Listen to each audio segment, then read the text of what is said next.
ជំរាបសួរស្វាគមន៍សាជាថ្មីមកកាន់ MD Podcast នៅក្នុងអេពីសូតមួយនេះគឺនឹងទៅជាមួយនឹងអ្នកដែលគាត់ឧស្សាហ៍ឈឺជើងបាទហោស្បែកជើងមិនត្រូវឬក៏មានបញ្ហាពិការភាពឬក៏ពាក់ព័ន្ធជាមួយនឹងការពារតម្រូវនៃជំងឺទឹកនោមផ្អែមឬក៏បញ្ហាសុខភាពផ្សេងៗណាគឺត្រូវហ្មងដោយសារតែឥឡូវយើងមានអ្នកជំនាញបាទដែលធ្វើជាមួយនឹងតំណប់ជើងស្បែកជើងផ្សេងៗហ្នឹងសម្រាប់លក្ខខណ្ឌទាំងអស់ហ្នឹងបាទអញ្ចឹងមុននឹងជួបគាត់ក៏ចង់បញ្ជាក់ដែរកម្មវិធីមួយនេះគឺបង្កើតឡើងដោយ Meet Doctor App ហើយសហការជាមួយនឹងមន្ទីរពេទ្យសង្ត្រាល់ហើយបើសិនជាអ្នកទាំងអស់គ្នាអត់ទាន់ស្គាល់ Meet Doctor App ណានៅក្នុងហ្នឹងគឺយើងអាចណាត់គ្រូពេទ្យផ្សេងៗនៅក្នុងកម្មវិធីហ្នឹងផ្ទាល់តែម្ដងបាទអញ្ចឹងកុំឲ្យខាត់ពេលយូរទៅជួបជាមួយនឹងអ្នកជំនាញយើងទាំងអស់គ្នាបាទជំរាបសួរបងបាទជំរាបសួរបាទអរគុណបងដែលបានចំណាយពេលវេលាមក Meet Doctor យើងថ្ងៃនេះអូខេអញ្ចឹងមុននឹងចាប់ផ្ដើមពួកឃើញថារបស់ច្រើនណាស់នេះបាទអញ្ចឹងមុននឹងចាប់ផ្ដើមចង់ឲ្យបងណែនាំខ្លួនបន្តិចបាទទៅកាន់អ្នកស្ដាប់យើងបាទជំរាបសួរខ្ញុំបាទឈ្មោះខេងចាំវិចិត្រខ្ញុំជាប្រធានផ្នែកអបិវត្តនមិត្តនិងរណបនៅមន្ទីរពេទ្យសង្ត្រាល់បាទអូខេបងហើយ background ខ្ញុំផ្ទាល់ក៏ជាអ្នកធ្វើការផ្នែកអបិវត្តនមិត្តហើយនិងរណបនឹងដែរអញ្ចឹងគឺធ្វើការប្រហែលជាជាង10ឆ្នាំដែរវ៉ាវបាទជាង10ឆ្នាំយូរមែនតើតែបងការៀននៅខ្មែរយើងឬរៀននៅណាបងដំបូងខ្ញុំធ្វើរៀននៅខ្មែរយើងបន្តទៅខ្ញុំបញ្ចប់ការសិក្សានៅខ្មែរបន្តខ្ញុំទៅតនៅថៃប្រហែល2ឆ្នាំទៀតបាទនៅ Faculty of Medicine Sirat Hospital បាទអូខេបងហើយហេតុអីទៅបានបងទៅចាប់យកជំនាញហ្នឹងបងទីមួយគឺដោយសារតែជំនាន់នោះពេលដែលខ្ញុំរៀនចប់ហើយខ្ញុំឃើញថាផ្នែកហ្នឹងគឺខ្វះនៅធនធានហើយអត់សូវមានអ្នកគេស្គាល់ទេដោយសារតែខ្ញុំមានស្គាល់អ្នកផ្នែកធ្វើការហ្នឹងធ្វើឲ្យខ្ញុំចាប់អារម្មណ៍នៅពេលដែលខ្ញុំធ្វើការខាងហ្នឹងយូរទៅក៏បន្តការចាប់អារម្មណ៍ទៅក៏ជាប់នៅនឹងជាង10ឆ្នាំមកអូតើមានសាច់រឿងអីដែលឲ្យបងចាប់អារម្មណ៍ដកចិត្តមួយបងអីបានទៅរៀនខាងហ្នឹងបងបាទគឺដោយសារតែជាទូទៅពេលដែលខ្ញុំរៀនចប់ពី12ហ្នឹងព្រាមគឺថ្មីទាំងអស់គ្នាពេលនោះនៅក្មេងដែរប្រហែលជា16ឆ្នាំបាទចាប់ពី12ដល់ហើយទៅ visit កន្លែងសាលាហ្នឹងមហាវិទ្យាល័យវិស្វកម្មស្មារតីមិត្តនិងរណបហ្នឹងគឺគេបង្ហាញថាអូមានអ្នកពិការគាត់ធ្វើការបញ្ហាធ្វើការរណបធ្វើការជើងស្មារតីមិត្តអញ្ចឹងប៉ុន្តែខ្វះធនធានពេលនោះទៅគឺដូចជាសាកដែរបាទសាកទៅមានអារម្មណ៍ថាចូលចិត្តហើយឃើញថានៅពេលដែលធ្វើការជាមួយគាត់បានជួយគាត់ច្រើនដែរអញ្ចឹងក៏បន្តធ្វើការជាមួយគាត់បានបន្តរហូតមកអូខេបាទមែនតើទៅយើងបើគិតមើលទៅអ្នកដែលគាត់ពិការភាពហើយនៅពេលដែលជួបមួយបងអាចបង្កើតជើងថ្មីឲ្យគាត់ណាមិនធម្មតាបាទហើយធ្វើឲ្យគាត់ដូចមានជីវិតមួយថ្មីអញ្ចឹងបាទហ្នឹងហើយដូចគាត់ថាគាត់អាចប្រើប្រាស់អាហ្នឹងដើម្បីចូលទៅក្នុងសង្គមមកធ្វើការអ្វីដែលគាត់ចង់ធ្វើបានជួនកាលទៅគាត់មានការជួបនៅការរាំងស្ទះផ្សេងៗដោយសារតែគាត់អាចមានឧបករណ៍ត្រឹមត្រូវដើម្បីប្រើប្រាស់ប៉ុន្តែបន្ទាប់ពីគាត់បានទទួលនៅឧបករណ៍ដែលត្រឹមត្រូវហើយគាត់អាចធ្វើការទៅសិក្សាទៅធ្វើការឲ្យបានប្រសើរជាងមុនបាទបងចុះបងនៅស្រុកខ្មែរយើងសម្បូរអត់បងនិយាយទៅបើសិនជានៅខ្មែរយើងគឺមានច្រើនបាទប៉ុន្តែអ្នកដែលដឹងពីថាការប្រើប្រាស់ហ្នឹងគឺមានតិចវិញដោយសារហេតុអីដោយសារតែវាជាផ្នែកមួយថ្មីដែរនៅក្នុងmedical field យើងបាទអញ្ចឹងចំពោះប្រជាជនស្រុកខ្មែរយើងភាគច្រើនគាត់ដឹងថាឈឺទៅពេទ្យប៉ុន្តែបន្ទាប់ពីគាត់បានទទួលនៅបញ្ហាហើយគាត់ដឹងថាត្រូវទៅដំណាក់កាលទី2ទី3ទី4 continual care ហ្នឹងគឺមានការខ្វះខាតតិចតួចប៉ុន្តែអ្វីហ្នឹងអ្វីដែលយើងផ្ដល់មកឥឡូវហ្នឹងគឺយើងមានផ្ដល់នៅការថែទាំទាំងអស់ហ្នឹងជាបន្តទៅទៀតបាទអូខេចាំមានន័យថាមិនធំតែមកយកជើងហ្នឹងទៅឬក៏ដៃឬក៏វគ្គសបាយនិមិត្តហ្នឹងហើយចប់ឯងបាទមែនគឺយើងត្រូវការបន្តនៅការវឹកហាត់ប្រើប្រាស់ហើយធ្វើការមើលថាតើគាត់ប្រើប្រាស់បានសមស្របទៅអ្វីដែលគាត់ត្រូវការអត់ហើយមនុស្សម្នាក់ៗនៅពេលគាត់ប្រើប្រាស់ហ្នឹងមួយគឺមិនមែនថានិយាយថាគាត់មានបញ្ហាដៃដូចគ្នាមិនថាដាក់ទៅដៃនឹងមួយគឺប្រើបានទាំងអស់គ្នាគឺត្រូវការទៅតាមតម្រូវការរបស់គាត់នីមួយៗទៀតបាទមិនមែនដូចតែញ៉ាវលេង XL XA ផ្សេងពាក់ឲ្យត្រូវបាទអត់ទេយើងស្ដាប់អូខេយើងត្រូវការជំនាញមួយដើម្បីបានស្មានមើលអូខេអញ្ចឹងមើលក្រៅពីបញ្ហាដែលកំពុងនិយាយនឹងមានតែអវយវៈសបាយនិមិត្តតើបញ្ហាផ្សេងទៀតទៅដែលបងជួបពីមុនណាព្រោះខ្ញុំពេលខ្លះទៅយើងថ្មីដែរបាទនិយាយទៅឲ្យផ្ទាល់ទៅគឺអ្វីដែលខ្ញុំធ្វើនេះគឺទី1គឺដូចបងដឹងអញ្ចឹងគឺតើតជាមួយបញ្ហាអវយវៈស្វ័យនិមិត្តនឹងពេលយើងងាយស្រួលយល់គឺនៅពេលដែលយើងបាត់បង់នៅអវយវៈដូចជាដៃឬមួយក៏ជើងអញ្ចឹងគឺយើងធ្វើការប្រើប្រាស់ដៃស្វ័យនិមិត្តឬមួយក៏ជើងស្វ័យនិមិត្តដើម្បីមកផ្លាស់ប្ដូរវាបាទតែអ្វីដែលមួយទៀតដែលអត់សូវបានដឹងហ្នឹងគឺតើជាមួយរណបអញ្ចឹងរណបហ្នឹងគឺយើងបែងចែកជាច្រើនប្រភេទបាទអញ្ចឹងដូចគ្នាដែរគឺយើងបែងចែកជារណបអវយវៈខាងលើរ៉បអវយវៈខាងក្រោមហើយបន្ថែមពីលើនឹងទៀតគឺមានរណបដងខ្លួនដែរអូខេ អញ្ចឹងខ្ញុំចង់បន្ថែមកន្លែងរណបនឹងតិចទៀតដែរណាមកបាទអញ្ចឹងរណបអវយវៈនៅខាងលើហ្នឹងគឺយើងដូចជារណបសម្រាប់អបដៃសម្រាប់អ្នកជំងឺទូទៅដូចជា stroke អ្នកជំងឺដែលគាត់មានបញ្ហាសាច់ឈាមគូក្បាលបាទអញ្ចឹងនៅពេលដែលគាត់ធម្មតាគាត់ធ្វើការព្យាបាលទៅលើការបញ្ហា acute ភ្លាមធ្ងន់ធ្ងររបស់គាត់ហើយគាត់ដឹងថានៅពេលដែលពេលចប់ហ្នឹងទៅមានបញ្ហាដូចជាសាច់ដុំ spas ឬមានបញ្ហាដូចជាសាច់ដុំអត់ដំណើរការអីល្អស្អីយើងអត់ដំណើរការដឹងថាកើតអីបាទគាត់ដឹងថាត្រូវបន្តការព្យាបាលហ្នឹងជាមួយនឹងការប្រើប្រាស់រណបឬមួយក៏ព្យាបាលចលនាហ្នឹងរួមគ្នាដើម្បីបានទទួលបាននៅផលវិជ្ជមានហ្នឹងបានប្រសើរជាងមុនពេលខ្លះគាត់អត់បានដឹងឬមួយក៏អត់គិតអត់ដល់ឡើងហ្នឹងបាទអញ្ចឹងនៅពេលដែលដូចជាឧបករណ៍នេះមួយដែរគឺគាត់ការពាររណបហ្នឹងគឺពាក់ដើម្បីការពារបញ្ហាជាប់សាច់ដុំអីផ្សេងៗដោយសារតែបញ្ហា spas ដោយសារតែជំងឺ stroke អីហ្នឹងដែរបាទអញ្ចឹងវាមានច្រើនប្រភេទផ្សេងៗប៉ុន្តែថ្ងៃនេះគឺខាងមេដុកទ័របានហៅមកជួបនិយាយផ្ទាល់បាទដើម្បីយើងអរគ្នាបានដឹងបន្ថែមទៀតពីថាតើយើងអាចប្រើប្រាស់វាវិបត្តិមិនបាទពេលចាប់អារម្មណ៍មែនតើបងនៅពេលដែលលើកអំពីបញ្ហា stroke ហើយមែនតើទៅពេលក្រោយយើងគិតអត់ដល់ទេគឺពេលមិនគិតអត់ដល់គឺអត់បានគិតតែម្ដងអត់បានគិតទេបើជាក់ស្ដែងទៅអ្វីដែលគិតមានមួយខ្ញុំគាត់ថាពាក្យច្រើនទឹកនោមផ្អែមបាទទឹកនោមផ្អែមពេលខ្លះគ្រូពេទ្យគាត់បារម្ភថាអ្នកជំងឺគាត់ប៉ះនេះប៉ះនោះអីចឹងទៅពាក់បិជើងមិនល្អអីចឹងដើមបាទធ្វើឲ្យរបួសដែលរបួសហ្នឹងពិបាកនៅក្នុងការធ្វើជាសះស្បើយបាទចឹងហើយពេលខ្លះគ្រូពេទ្យគាត់គិតបានមានប៉ុណ្ណឹងតែខ្ញុំមិនដឹងថាមានអីផ្សេងទៀតទៅដែលនឹងធ្វើការងារជាមួយបងតែថ្ងៃនេះលើកមកក៏ចាប់អារម្មណ៍មួយទៀតដែរដែលបងនិយាយអំពីរឿងចង្ខ្នងណាមិញបាទចង្ខ្នងហើយមិនដឹងថាវាមានពាក់ព័ន្ធជាមួយនឹងការកោងខ្នងដែរអត់ឧទាហរណ៍ថាដូចខ្ញុំខ្លួនឯងនេះខ្ញុំមានអារម្មណ៍ថាខ្លួនឯងរៀងកោងអង្គុយទៅរៀងកោងដែរបាទព្រោះទម្លាប់ពីក្មេងមកយើងអង្គុយដូចរៀងខ្ជិលរៀងខ្ជិលយើងអត់បានបង្កើតទម្លាប់ឲ្យរាងកាយរបស់យើងហ្នឹងវាល្អបាទចឹងទៅខ្ញុំគិតថាវាជាផ្នែកមួយក៏ជាបញ្ហាតែអាហ្នឹងយើងអាចដោះបានអត់បងបាទហ្នឹងចំពោះបញ្ហាកោងខ្នងហ្នឹងគឺយើងមានការប្រើប្រាស់រណបដើម្បីជួយសម្រួលឲ្យវាបានត្រង់ដែរប៉ុន្តែហ្នឹងគឺមានតាមកម្រិតរបស់វាទៀតបាទបើយើងនិយាយពីកោងខ្នងវាអាចជាលក្ខណៈកោងទៅចំហៀងយើងហៅថា scoliosis ហ្នឹងគឺមានទាំងcurve កំណោនហ្នឹងទៅខាងចំហៀងឆ្វេងឬក៏ស្ដាំអញ្ចឹងទៅមួយតែបងនិយាយថាកោងទៅខាងមុខហ្នឹង kyphosis ហ្នឹងធម្មតាមនុស្សយើងគឺតែតែមានកោងថ្ងៃគឺមាន kyphosis lordosis ហ្នឹងហើយគឺធម្មតាអង្គុយអញ្ចឹងគឺយើងឃើញកោងខ្នងយើងតិចឯងហ្នឹងគឺធម្មតាប៉ុន្តែបើសិនជាមានកោងហួសពីកម្រិតនៅពេលដែលយើងវាស់ degree angle វាទៅវាហួសពីកម្រិតសមស្របហ្នឹងគឺជា abnormal curve ដែលកំណោនហ្នឹងគឺមិនប្រក្រតីអញ្ចឹងយើងធ្វើការប្រើប្រាស់រណបដើម្បីជួយតម្រង់វាឡើងវិញអញ្ចឹងមានមូលហេតុច្រើនដែលវាបង្កឲ្យមានការកំណោននឹងជួនកាលមកពីប្រអប់ជើងជួនកាលមកពីសាច់ដុំជួនកាលមកពីសរសៃផ្ទាល់ក៏បានដែរបាទអញ្ចឹងគឺមានមូលហេតុច្រើនមែនតើដែលធ្វើឲ្យមានការកំណោនអញ្ចឹងដើម្បីឲ្យបានច្បាស់ហ្នឹងគឺត្រូវការពិនិត្យមើលម្នាក់ទៅម្នាក់បាទប៉ុន្តែបើបងសួរថាតើមានអីដើម្បីជួយសម្រួលឲ្យឆ្អឹងខ្នងហ្នឹងបានត្រង់ឡើងវិញទេមានបាទហើយមានតាមកម្រិតបាទមានប្រភេទច្រើនដើម្បីជ្រើសរើសទៅលើតាមការវិតម្លៃជាក់ស្ដែង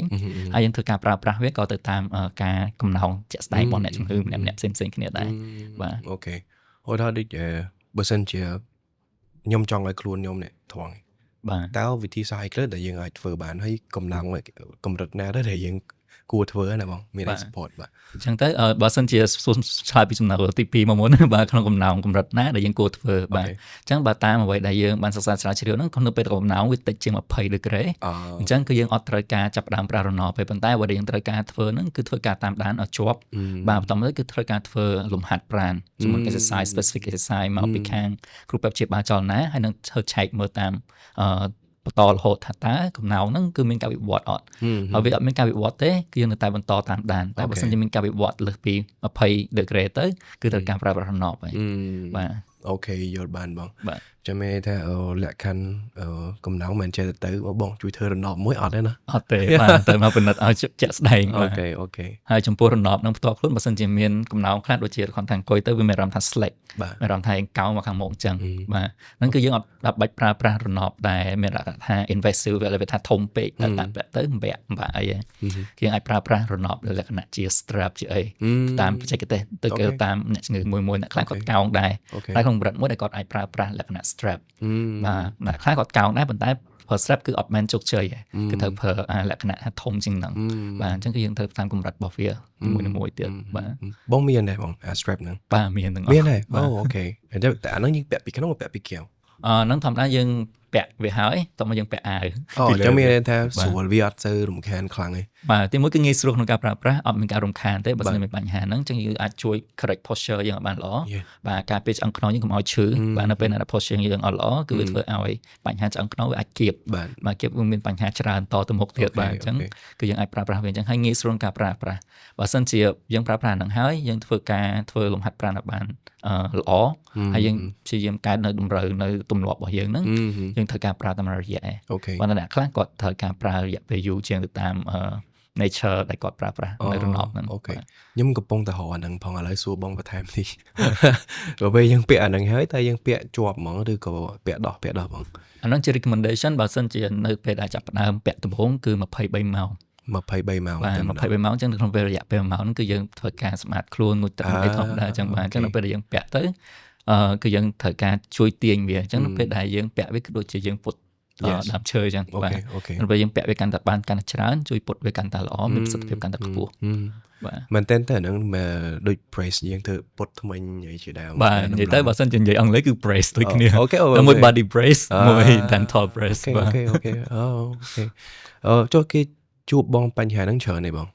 ចំពោះឥឡូវដោយសារតែមានអ្នកយល់ដឹងច្រើនអំពីបញ្ហាវាឆ្អឹងខ្នងហ្នឹងគឺមានគួរសមដែរបាទជាពិសេសចំពោះអ្នកដែលងាយរងគ្រោះជាមួយនឹងបញ្ហាវាឆ្អឹងខ្នងហ្នឹងគឺជាកុមារដែលគាត់មានអាយុក្រោម16ឆ្នាំអីហ្នឹងគឺភាគច្រើនគឺមានបញ្ហាវាឆ្អឹងខ្នងច្រើនអញ្ចឹងជា recommendation មួយដែរបើសិនជាមានបងប្អូនដែលជាកុមារឬមកក៏មានកូនក្មេងតូចៗអីចឹងអាយុចន្លោះពី6ឆ្នាំឯឡើងទៅហ្នឹងឬមុនពេលចប់វិទ្យាល័យហ្នឹងគួរតែជាយំឆែកមើលឆ្អឹងខ្នងដោយសារតែមានអ្នកជំងឺដែលជួបខ្ញុំភាគច្រើនគឺគាត់អត់ដឹងទេសិនជាគាត់ឃើញវាតិចតួចគឺគាត់អត់បានចាប់អារម្មណ៍ដល់ពេលដែលវាខ្លាំងគឺវារៀងជ្រុលអញ្ចឹងការប្រើប្រាស់ហ្នឹងគឺមានប្រសិទ្ធភាពដូចគ្នាប៉ុន្តែប្រសិទ្ធភាពវាទាបជាងនៅពេលដែលយើងបានដឹងទាន់ពេលវេលាអូខេគាត់វាជា scoliosis ឬក៏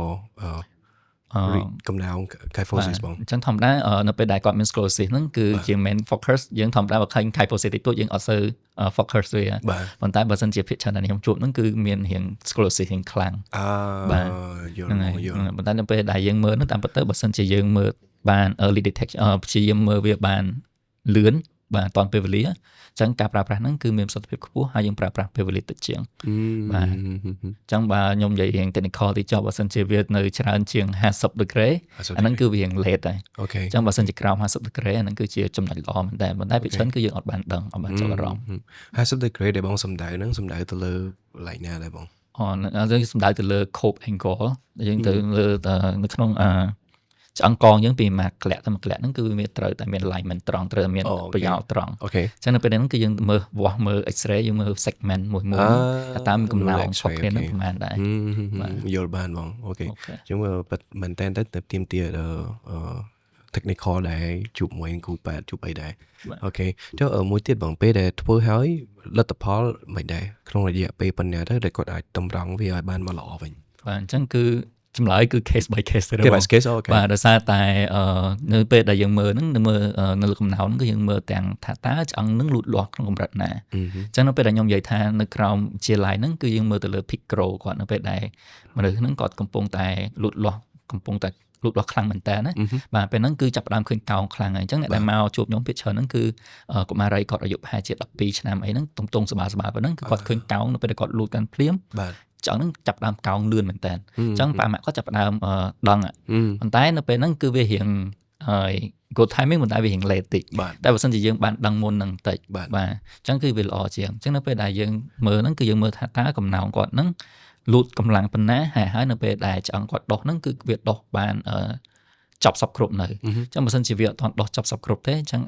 success rate ដែលយើងប្រើប្រាស់ហ្នឹងគឺវាខ្ពស់ជាងអញ្ចឹងមានថាយើងពុតវានៅតាន់ពេលដែលវាទន់បើពេលវារឹងហើយគឺវាជាប់នៅក្នុង alignment មួយដែលល្អតែបើសិនជាយើងមករៀង late ហើយគឺយើងគ្រាន់តែ prevent វាដើម្បីកុំឲ្យវាកោងខ្លាំងជាងនឹងទៀតព្រោះនៅពេលដែលវាកោងខ្លាំងទៅមានបញ្ហាច្រើនជាមុខ complication ហ្នឹងគឺមានដូចជាការពិបាកដកដង្ហើមបាទពិបាកអង្គុយពិបាកអីចឹងបាទប្រដាប់របត់អាហារផ្សេងៗហ្នឹងគឺសិតតែប៉ះពាល់ទាំងអស់អូខេមែនតើទៅ បើសិនយើងដឹងវាបានមុនគាត់នៅក្មេងកំពុងលូតលាស់និយាយសួរស្ដាប់ពួកក្មេងកំពុងលូតលាស់កាយវាស្រួលជាងបើសិនជាចាស់ហើយរឹងអស់ហើយវាពិបាកបើបានធំទៅយើងច្រើនទប់កុំឲ្យវាវិវត្តទៅធ្ងន់ធ្ងរបន្ថែមទៀតអូខេបាទអញ្ចឹងបើស្ដាប់មើលទៅវាមានច្រើនមែនទែនលក្ខខណ្ឌដែលបងកំពុងតែធ្វើនេះមានទាំងជាវគ្គសិប្បនិម្មិតផងតំណប់មិនធំតែមានឆ្អឹងកោងមកជាកោងទៅមុខក៏មានវាជំហៀងក៏មានដែរអូខេតែមានអីទៀតទៅដែលបងជួបញឹកញាប់ពីច្រើនបងបាទញឹកញាប់ហ្នឹងក៏ជាបញ្ហាមួយដែលប្រឈមច្រើនដែរគឺបញ្ហាប្រអប់ជើងហើយនិងជើងឈឺទៅបងនៅសារតែយើងដឹងហើយថាឥឡូវហ្នឹងទីមួយគឺយើងអ្នកក្មេងៗក៏ចូលចិត្តធ្វើកីឡាច្រើនបាទអញ្ចឹងបញ្ហាប្រអប់ជើងហ្នឹងក៏វាច្រើនដែរមួយទៀតអ្វីដែលឃើញច្រើនហ្នឹងគឺបញ្ហាជើងទឹកនោមផ្អែមដែរបាទអញ្ចឹងដោយសារតែឥឡូវមានគាត់ដឹកយល់ដឹងច្រើនថានៅពេលដែលជើងមានជំងឺទឹកនោមផ្អែមអញ្ចឹងគឺមានបញ្ហាជាមួយប្រអប់ជើងមុនគេបាទអញ្ចឹងគឺគាត់មកដើម្បីប្រើប្រាស់រណបដើម្បីការពារបញ្ហាផ្សេងៗដែលតទៅជាមួយនឹងជើងដែលមានបញ្ហាទឹកនោមផ្អែមហ្នឹងបាទអូខេនិយាយពីប្រអប់ជើងឈឺមែនតើឥឡូវខ្ញុំក៏កំពុងតែឈឺណាមែនតែវាមិនឈឺអីខ្លាំងទេប៉ុន្តែយើងមានអារម្មណ៍មួយថា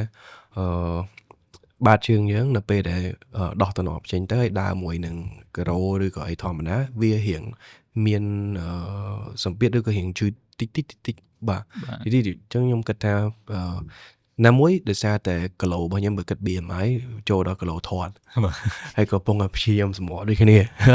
ព្រោះឆ្នាំទៅហ្នឹងសម្រក់បាន10គីឡូឥឡូវកំពុងតែសម្រក់តទៀតប៉ុន្តែចំណុចហ្នឹងបងបើសិនជាបងដោះស្រាយសម្រាប់អ្នកដែលគាត់កំពុងតែមានបញ្ហាហ្នឹងហើយexperience របស់បងជួបអ្នកដែលគាត់ធាត់ហ្មងឈឺឬក៏ស្គមក៏ឈឺដែរឬក៏ដោយសារតែគាត់ហាត់កីឡាខ្លាំងពេកឈឺឬក៏មានលក្ខខណ្ឌអីផ្សេងដែរបងបាទអាចទាំងអស់បងនិយាយទៅបងនិយាយមកម៉ាលីសហ្នឹងគឺសុទ្ធតែអាចជាបញ្ហាដែលបង្កឲ្យមានបញ្ហាឈឺបាក់ជើងទាំងអស់អញ្ចឹងនៅពេលដែលគីឡូគាត់ធាត់ជ្រុលអញ្ចឹងធម្មតា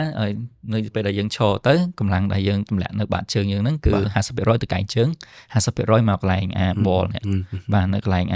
ផ្នែកខាងជើងហ្នឹងបាទអញ្ចឹងនៅពេលដែលយើងឈរអញ្ចឹងបើសិនជាbody mass index របស់គាត់ខ្ពស់ពេកបាទដូចបងលើកឡើងអញ្ចឹងបាទខ្ញុំធ្វើឲ្យអាសម្ពាធហ្នឹងវាច្រើនជាងអីដែល design មកដើម្បីជើងយើងដើម្បីទ្រទម្ងន់ហ្នឹងអញ្ចឹងគឺមានចាប់ផ្ដើមមានបញ្ហាឈឺប្រអប់ជើងហ្នឹងហើយបាទអញ្ចឹងគឺមានជួបអ្នកជំងឺបែបហ្នឹងគឺយើងត្រូវការធ្វើការឲ្យគម្រាមសម្ពាធបាទដោះសម្ពាធហ្នឹងចេញពីកន្លែងដែលមានបញ្ហាឈឺហ្នឹងមកដាក់នៅកន្លែងផ្សេងវិញបាទដូចជានៅកន្លែង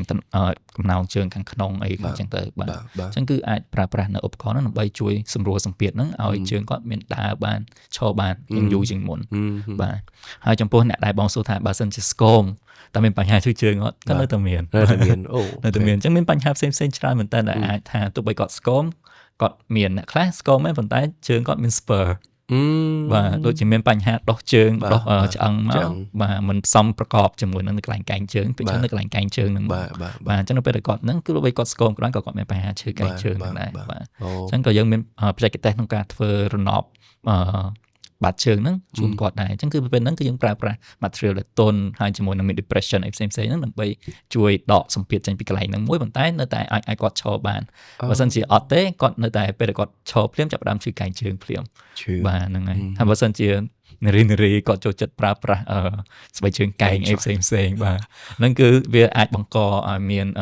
បញ្ហាឈឺជើងដែរបាទអញ្ចឹងប៉ុន្តែពេលខ្លះគឺជាត់បានបងដូចជាធ្វើការនៅ office ឬមួយក៏ធ្វើការជាមួយនឹង customer អីចឹងផ្សេងៗគឺយើងត្រូវតែមាននិយាយទៅគឺ professional looking បាទអញ្ចឹងគឺយើងត្រូវតែមានការប្រើប្រាស់ស្បែកជើងកែងខ្លះៗហើយប៉ុន្តែនៅពេលហ្នឹងគឺគាត់ធ្វើឲ្យមានសម្ពាធខ្លាំងទៅលើជើងគាត់ហ្នឹងជួនកាលយប់ឡើងគាត់ចាប់ផ្ដើមថាអូឈឺជើងហើយដោយសារតែជើងយើងមានកំណោងបាទហៅថាអាចហ្នឹងអញ្ចឹងនៅពេលដែលយើងប្រើស្បែកជើងកែងទៅវាធ្វើឲ្យcompression ទៅលើការសង្កត់ទៅលើទៅសៃប្រសាទហ្នឹងកើតឡើងទៅគេហៅ motor neuroma ហ្នឹងបាទវាធ្វើឲ្យបញ្ហាគៀបនៅទៅសៃប្រសាទហ្នឹងវាធ្វើឲ្យឈឺជើងហ្នឹងដែរអញ្ចឹងគឺយើងត្រូវការធ្វើមិនដើម្បី release ហើយនឹង restore structure កំណោងនៃប្រអប់ជើងហ្នឹងឡើងវិញដើម្បីឲ្យគាត់បាត់បង់ការឈឺចាប់បាទនឹងឡើងវិញដែរបាទអញ្ចឹងបើនិយាយពីបញ្ហាឈឺប្រអប់ជើងគឺវាមានច្រើន reason មូលហេតុផលច្រើនមែនតើដើម្បីឲ្យវាមានបញ្ហាដែលធ្វើឲ្យវាមានបញ្ហាឈឺប្រអប់ជើងហ្នឹងហើយបើសិនជាតកតងជាមួយនឹងបងលើកឡើងមុនដែរតកតងជាមួយនឹងបញ្ហាលេងកីឡា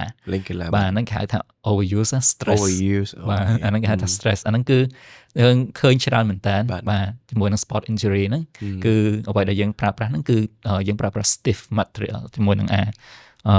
ឧបករណ៍ណាដែលមានកម្លាំងទប់ខ្លាំងដើម្បីការពារកុំឲ្យសាច់ដុំហ្នឹងវាទាញនៅពេលដែលសាច់ដុំទាញជាមួយនឹងឬមួយក៏ ligament ឬមួយក៏សរសៃពួរយើងហ្នឹងទាញ stretch កាន់តែខ្លាំងវាធ្វើឲ្យការឈឺចុកច្បាប់ហ្នឹងកាន់តែខ្លាំងដែរហើយវាមានពេលដើម្បីការពារហើយនឹង build ខ្លួនឯងឡើងវិញបាទព្យាបាលខ្លួនឯងឡើងវិញអញ្ចឹងគឺយើងត្រូវការប្រើប្រាស់ហ្នឹងដើម្បីឲ្យគាត់ដើរបានធម្មតាធ្វើការបានធម្មតាប៉ុន្តែសាច់ដុំligament ហ្នឹងនៅតែមានពេលវេលាដើម្បីព្យាបាលខ្លួនឯងបាទជាមួយនឹងការប្រើប្រាស់ថ្នាំកាត់ការឈឺចាប់អីរួមគ្នាអញ្ចឹងទៅអូខេបងមែនតើបងបានលើកដែរដំណោះស្រាយសម្រាប់អ្នកដែលគាត់មានស្ពឺចង់ដោះបាទនៅបាតជើងចុះសម្រាប់អ្នកដែលគាត់ឧទាហរណ៍ថាគាត់លើកគីឡូធម្មតាបាទតើជំរើសអីទៅដែលល្អសម្រាប់គាត់ដើម្បីការពារកុំឲ្យគាត់ឈឺបាទនិយាយទៅនៅពេលដែលគាត់មានលើសគីឡូធម្មតាអញ្ចឹងបញ្ហាដែលលើសគីឡូហ្នឹងគាត់កើតឡើងហ្នឹងទី1គឺទម្ងន់ដែលគាត់គួរតែដាក់ហ្នឹងគឺវាច្រើនជាងមុនហើយមួយទៀតនៅពេលដែលខ្ញុំនិយាយពីកំណោងមុនហ្នឹងតិចដែរអញ្ចឹងជើងយើងគឺមានកំណោង3ធំជាពិសេសកំណោងខាងក្នុងហ្នឹងនៅពេលដែលយើងលើសគីឡូខ្លាំងវាធ្វើឲ្យមានសម្ពាធទៅនឹងខ្លាំងវាធ្វើឲ្យបាត់បង់កំណោងហ្នឹងវាធ្វើឲ្យសកត់ដូចបាក់ស្ពានអញ្ចឹងបាទអញ្ចឹងស្ពានហ្នឹងគឺមានសារៈសំខាន់មែនតើដើម្បីជួយរក្សានៅទម្ងន់យើងនៅពេលដែលយើងដើរទៅវាធ្វើឲ្យសក់ហ្នឹងគឺវា reuse ដូចយើងបូមម៉ូតូអញ្ចឹងតែនេះបូមជើងយើងបាទអញ្ចឹងនៅពេលដែលកំណោងហ្នឹងវាបាត់បង់ទៅវាធ្វើឲ្យជើងយើងហ្នឹងទទួលនៅសម្ពាធហ្នឹងអត់បានល្អទេអញ្ចឹងនៅពេលដែលគាត់ដើរទៅមានអារម្មណ៍ថាឈឺឈរយូរអត់បានបាទដើរយូរអត់បានដោយសារហេតុអីវាបាត់បង់គុណភាពនៃការរក្សាសម្ពាធហ្នឹងបាទអញ្ចឹងអ្វីដែលយើងត្រូវធ្វើហ្នឹងគឺយើងទី1គឺធ្វើការចែករំលែកសម្ពាធឡើងវិញទី1ទៀតយើងធ្វើការប្រើប្រាស់រណបហ្នឹងដើម្បីជួយសម្រួលនៅកំណោងហ្នឹងអញ្ចឹងនៅពេលដែលយើងប្រើប្រាស់ទៅគឺយើងជួយទប់នៅខាងក្នុងហ្នឹងអញ្ចឹងគឺយើងប្រើប្រាស់ material ទៅលើទម្ងន់ទៅលើបញ្ហាជើងរបស់គាត់អញ្ចឹងគឺយើងប្រើប្រាស់ទៅដើម្បីជួយទប់នៅកំណោងហ្នឹងវាបានល្អឡើងវិញអញ្ចឹងនៅពេលដែលយើងដាក់ជើងយើងពីលើអញ្ចឹងមកគឺវាធ្វើឲ្យកំណោងហ្នឹងទទួលបាននៅកំណោងប្រកដីវាឡើងវិញបាទហើយហ្នឹងគឺអាចជួយឲ្យបាត់ការឈឺចាប់ផងដែរបាទហើយនៅពេលដែលជើងយើងបើសិនជាគាត់មានកម្លាំងសង្កត់ធ្ងន់ដោយសារទម្ងន់គាត់លើសអញ្ចឹងនៅពេលដែលជើងយើងគាត់ធ្លាក់ហ្នឹងគឺវាធ្វើឲ្យគៀបសរសៃអីផ្សេងៗក្នុងហ្នឹងគឺវាអាចកើតឡើងដែរបាទអញ្ចឹងគឺមានបញ្ហាឈឺជើងពេលយប់ចំការស្ពឹកអីចឹងទៀតបាទហ្នឹងហើយមែនតើទៅពេលខ្លះខ្ញុំខ្លួនឯងខ្ញុំប្រើស្បែកជើងដើម្បី support បាតជើងដែរហើយមានកំណោងបាទប៉ុន្តែខ្ញុំឆ្ងល់ថាពេលខ្លះវាទៅជាឈឺយើងពាក់ទៅអត់ comfort ទេបាទវាឈឺតែហ្នឹងវាមកអីបងបាទហ្នឹងគឺជាសំណួរមួយហើយជាការស្កាសួរល្អហេតុអីណាមានអ្នកជំងឺមកជួបខ្ញុំថាលោកគ្រូប្រាប់ថាជើងខ្ញុំធ្លាក់បាតតែខ្ញុំទិញស្បែកជើងពាក់ខ្ញុំឃើញអានេះវាទប់ខាងហ្នឹងបានល្អបាទហេតុអីបានខ្ញុំពាក់ទៅអត់ស្រួលគឺចម្លើយគឺនៅពេលដែលយើងទប់ហ្នឹងគឺមិនមែនចេះតែទប់ទេបាទយើងត្រូវមើលថាតើការយើងទប់ហ្នឹងទប់ជាមួយនឹងកម្រាស់នៃការទប់ហ្នឹងបានត្រឹមត្រូវអត់តើអ្វីដែលគេប្រើសម្រាប់ទប់ហ្នឹងតើមានភាពទន់ឬភាពរឹងហ្នឹងសមស្របជាមួយនឹងបញ្ហារបស់យើងម្នាក់ឯងអត់ជួនកាលយើងទប់មែនប៉ុន្តែជើងយើងមកថាយើងត្រូវទប់តែប្រហែល 50Hz ចឹងឬមួយក៏អីចឹងបាទអញ្ចឹងនៅពេលដែលយើងទប់ខ្លាំងពេកវាធ្វើឲ្យបុកកាន់តែខ្លាំងវាធ្វើឲ្យឈឺវិញបាទហើយជាមួយនឹងកម្ពស់ហ្នឹងក៏ដូចគ្នាដែរជួនកាលយើងត្រូវការទប់តាមបាន8 8 មីលីម៉ែត្រអីចឹងទេតែយើងទប់ដល់5 10មីលីម៉ែត្រគុណ2អីចឹងទៅអញ្ចឹងវាធ្វើឲ្យការបុកហ្នឹងវាធ្វើឲ្យបង្កជាបញ្ហាវិញមិនមែនជាការជំនួយទេបាទហ្នឹងគឺជាបញ្ហានៅពេលដែលយើងប្រើប្រាស់ការជួយទប់ប៉ុន្តែអត់មានការឆែកមួយត្រឹមត្រូវគឺមានបង្កនៅបញ្ហាផ្សេងវិញបាទអូខេមានន័យថាគាត់ត្រូវការដូច customize បាទត្រូវជាមួយនឹងគាត់ត្រូវបងមែន customize អូខេចូលបើសិនជាទិញស្រាប់ហ្មងអាហ្នឹងគាត់អាចរើសបានរបៀបមួយដើម្បីត្រូវមួយគាត់ដែរបងចំពោះតិចនៅក្នុងការរើសទី1បើសិនជាគាត់ចង់ទិញរបៀបស្រាប់បាទប៉ុន្តែមានអាចមានតាម pharmacy អីប៉ុន្តែក៏ខ្ញុំអត់ recommend ដែរប៉ុន្តែបើសិនជាគាត់ចង់អាចរើសគឺយើងទៅមើលទំហំវាតើពេលដែលយើងវាស់ពីកែងជើងយើងទៅយើងត្រូវយក 1/3 នៃកែងជើងហើយត្រូវបញ្ចប់នៅមុននៅ metatarsal head អញ្ចឹងមុនបញ្ចប់នៅពេលដែលក្បាលឆ្អឹងកន្លែង ជើងយើងហ្នឹងត្រូវមើលឲ្យវាចប់មុនហ្នឹងអត់អាចឲ្យវាមកមុខពេកឬមកក៏អាចទៅក្រោយពេកក៏វាអត់ល្អដែរអញ្ចឹង1/3នៃកែងជើង calcaneus បាទហើយចប់ជាមួយនឹងមុនឡើយហ្នឹងហើយមកយើងត្រូវមើលតែសម្ពាធវាឡើយនេះតែត្រូវចប់ធំតែ lateral longitudinal អាហ្នឹងវាយ៉ាង technical តិចបាទប៉ុន្តែយើងត្រូវមើលវាឲ្យកម្ពស់វាគឺនៅ cornavicular អូខេ បាទអញ្ចឹងគឺយើងត្រូវមើលឡើយហ្នឹងហើយត្រូវមើលតែទំហំកម្ពស់កម្រិតនៃការរឹងហ្នឹងអាហ្នឹងតើតែ judgment របស់ specialist អញ្ចឹងទៅបានគាត់ធ្វើ judgment បានល្អជាងបាទយល់បានខ្ញុំគិតថានេះគឺល្អមែនតើសម្រាប់ពួកគាត់នៅពេលដែលរើសស្បែកជើងឲ្យត្រូវជាមួយលក្ខខណ្ឌរបស់គាត់ប៉ុន្តែក៏មិនស្រួលពេកដែរពេលខ្លះទៅគាត់លោទៅអាចនឹងស្រួលមកពេលលោហ្នឹងដល់ពេលប្រើយូរប្រចាំទៅអត់ត្រូវវិញបាទដូចជាមានភាគច្រើនគាត់ទិញគាត់តែងតែទៅមើលអីដែលជួយទប់ប៉ុន្តែទុនបាទគាត់ថាអូទុនលោកគ្រូឲ្យទៅទុនដឹងទៅស្រួលហើយអត់ទេមិនមែនឲ្យទៅទុនគឺស្រួលទេបាទអញ្ចឹងគឺទុនហ្នឹងទុនកន្លែងណាកន្លែងខ្លះត្រូវរឹងកន្លែងខ្លះត្រូវទុនបាទទុនទាំងអស់គឺអត់មានឲ្យជួយទប់ទេតែបើរឹងអស់ក៏វាបុកទៅទាំងអស់ដែរអញ្ចឹងត្រូវមានកន្លែង specific វាដែលត្រូវកន្លែងខ្លះត្រូវតែទុនកន្លែងខ្លះត្រូវតែហឹងយើងត្រូវដឹងអូខេព្រោះមែនតើពេលខ្លះឧទាហរណ៍ដូចបែបជាងកីឡាបាទបើខ្ញុំគិតខ្លួនឯងណាខ្ញុំគិតថាបើសិនយើងហៅមើល silicon បាត់ silicon អីចឹងបើសិនហឹងពេកពាក់ទៅស្រួលហ្មងបាទនិយាយការយល់ដឹងមួយចំនួនថាបាទយល់ថា silicon គឺវាជួយសម្រួលដល់ការទទួលសម្ពាធអីផ្សេងៗពេលយើងរត់ពេលយើងអីហ្នឹងប៉ុន្តែត្រូវដឹងថានៅពេលដែលយើងជួយទទួលសម្ពាធហ្នឹងគឺវាត្រូវតែទទួលសម្ពាធនៅកម្រិតណាហើយដើម្បីវា transfer ទៅខាងលើបានកម្រិតណាតែបើយើងយកវាទន់ពេកវាទៅបានតែទទួលសម្ពាធប៉ុន្តែវាអត់បានជួយទប់នៅកម្លាំងដល់ទៅវិញអាហ្នឹងក៏វាមានបញ្ហាផ្សេងទៀតអូខេចុះបងបើសិនជាគាត់ជាអ្នកកីឡាគាត់ត្រូវការបើជើងក្លុបរបស់គាត់នេះរត់រហូតឧទាហរណ៍តើគាត់អាចឆ្នៃទៅម៉េចដើម្បីបើជើងទូទៅណាតើយើងអាចឆ្នៃវាដើម្បីដាក់បាតឲ្យត្រូវជាមួយនឹងលក្ខខណ្ឌរបស់គាត់អត់បាទជាទូទៅសារតែនៅពេលដែលយើងធ្វើរណបប្រអប់ជើងនេះគឺយើងធ្វើទៅជាមួយតម្រូវជាមួយនឹងជើងរបស់ទៅជនដែលគាត់ប្រើប្រាស់ជាមួយនឹងស្បែកជើងកីឡាផ្សេងៗអញ្ចឹងកីឡាគឺយើងមើលទៅថាកីឡាហ្នឹងគាត់ប្រើប្រាស់កីឡាអីច្រើនជាងគេឧបមាថាបើសិនជាគាត់ប្រើកីឡារត់បាទបើសិនជាគាត់ប្រើប្រាស់នៅកីឡារត់ហ្នឹងយើងត្រូវធ្វើអា material ណាដែលជួយមាន spring support នៅពេលដែលគាត់រត់អញ្ចឹងទៅជួយទប់បាត់ជើងគាត់ហើយឲ្យគាត់មានការរលាស់ល្អអញ្ចឹងគាត់អាចរត់បានល្អតែបើសិនជាកីឡាហ្នឹងគាត់ដូចជា gymnastic ឬមួយក៏កីឡាដែលគាត់load អីផ្សេងៗអញ្ចឹងបាទអញ្ចឹងត្រូវធ្វើមើល material ហ្នឹងដែលវាអាចជួយ support ជាមួយនឹងការបត់នៃប្រអប់ជើងរបស់គាត់ហ្នឹងបានល្អបើសិនជាយើងប្រើប្រាស់ទំនាប់ណាដែលវាអត់បត់តាមជើងគាត់ហ្នឹងទេវាធ្វើឲ្យបាត់បង់ថក់បាត់បង់កម្លាំងបង្វិលនៃប្រអប់ជើងហ្នឹងគឺវាគាត់អាចប្រើប្រាស់វាបានជាមួយនឹងកីឡាដែលគាត់ត្រូវការអញ្ចឹងជាសង្កលើកតាមកីឡានីមួយៗគឺយើងអាចប្រើប្រាស់វាហើយយើងអាចដាក់ចូលទៅក្នុងស្បែកជើងរបស់គាត់ធម្មតាគាត់យកស្បែកជើងគាត់មកអ្នកជំងឺដែលជួបខ្ញុំពីមុនមកគឺយើងរីកមកគាត់យកស្បែកជើងគាត់មកក្នុងថ្ងៃហ្នឹងហើយនៅពេលហ្នឹងគឺធម្មតាប្រតិបត្តិការនៃការប្រើប្រាស់ធ្វើការរណបនេះគឺយើងធ្វើការរុំពុំបាទអញ្ចឹងរុំពុំ customize ទៅលើគាត់មួយអញ្ចឹងគឺយើងធ្វើការ customize ជាមួយនឹងពុំស្បែកជើងជាមួយនឹងពុំជើងគាត់ហ្នឹងឲ្យត្រូវជាមួយគ្នាតែម្ដងបាទយល់បានខ្ញុំគិតថាអានេះវាល្អដែរសម្រាប់អ្នកគាត់ហាត់កីឡាច្រើនព្រោះ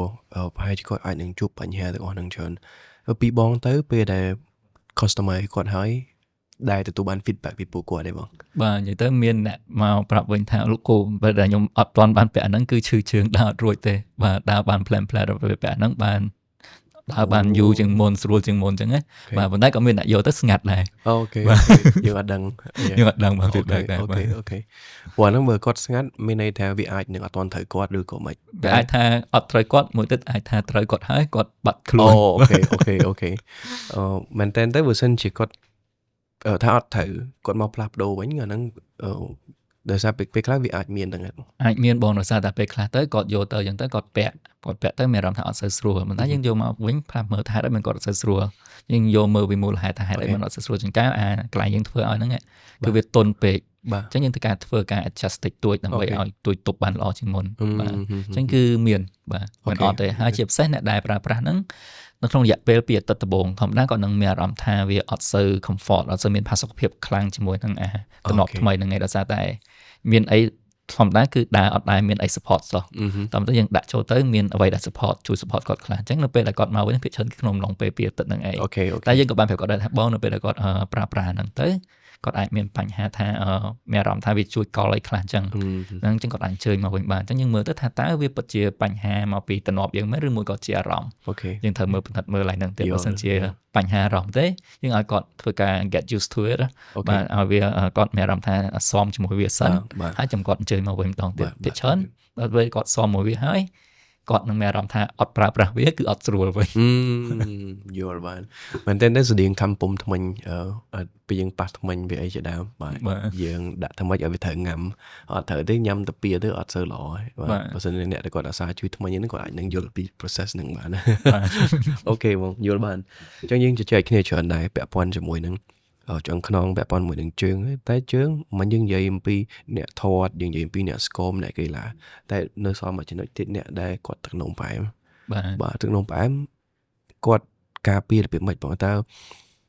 យើងគ្រាន់តែធ្វើតំណប់ឲ្យគាត់ឬក៏ធ្វើបិទជើងទាំងមូលមកឲ្យគាត់បាទនិយាយទៅចំពោះអ្នកដែលមានជំងឺទឹកនោមផ្អែមហ្នឹងដូចជាខ្ញុំសូមនិយាយចូលឡើងហ្នឹងតិចចុះបាទទឹកនោមផ្អែមហ្នឹងពេលគាត់មានជំងឺបញ្ហាហ្នឹងធម្មតាគាត់បាត់បង់ញៀនដឹង